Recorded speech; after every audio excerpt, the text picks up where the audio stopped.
this coronavirus will not keep us under control and under quarantine forever. There will be a day where we, as one Christian family, can get together, embrace each other, and sing, "Today our Savior has risen."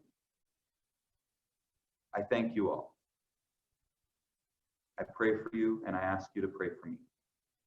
Viva Cristo Rey.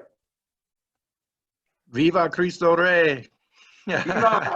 All right, hi everybody. I'm Kevin Mullen with the Office of Youth and Young Adult Ministry, and I am here virtually with Reece Connors, one of our CYC Board Youth this year. Reece, how you doing today?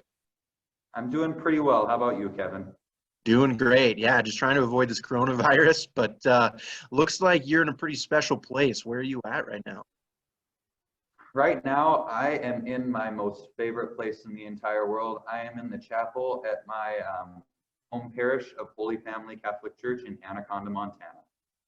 Well, just wanted to share a little message out there and get people excited about our upcoming virtual CYC convention this Friday, March 27th at 6 p.m. We'll be broadcasting live at dohyouth.org/convention, and just wanted to kind of give people a little taste of what they can expect to see. So Reece was discerned as one of our young people to share their testimony at convention. And so what we've asked Reece to do is record a little bit of that, and then we're going to share it virtually at the convention on Friday. So Reece, I've heard your testimony a couple of times, and one of the things that really strikes me is that you have this, there's a lot of people, you know, throughout the stories that you share of how God has encountered you in your life. It kind of comes through people, and both, you know, people from history, like our saints, like Saint Jose, and you know, you talk about Pope Francis, which I see you've got a great Pope Francis T-shirt on today. But you also talk about those people that are close to you, like your family. You know, your grandmother especially had a big influence on you. What I'm curious, how are you doing right now with kind of being socially distanced from everybody and isolated? How is God working in your life right now without being able to connect with people? I would say there is a negative side and a positive side. I would say the negative side is no, I cannot, meet with my youth group, and I can't go to mass. But I would say the positive side is I've had more time to reflect on God and more time to pray, especially in the mornings and in the evening. Yeah, the more, you know, if we look at this sort of kind of social distancing, I think a lot of people have had the chance to do just what you said, kind of reflect on how you're spending your time. And, you know, we've heard some beautiful stories of families having not just, you know, quantity time together, but really having some great quality time together over these last couple of weeks. So that's awesome. So in your testimony, you share a story about how you went to Italy, and that seemed like just an awesome trip. And as you talk in your testimony, you share a little bit about how in that trip it was great from sort of a fun perspective. It was, you know, exciting to see all these sort of things, but spiritually you were really kind of in a moment of desolation that you just didn't really feel God working, you know, kind of in a large part of that trip.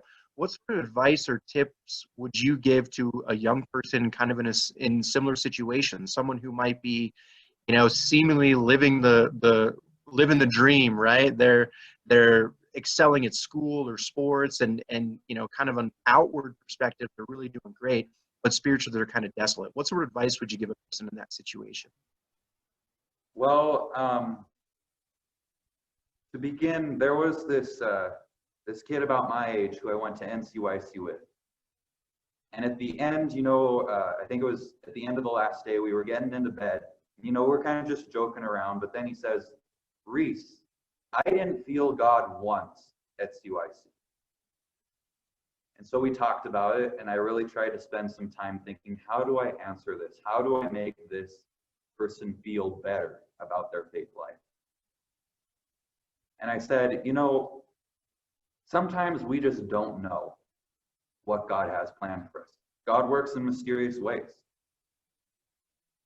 But all we can do is say, Lord, even though I cannot feel you right now, and even though I might be even pressured to feel you right now, all I do right now is say, whatever you have in store for me, whatever you want me to feel, I'm okay with it.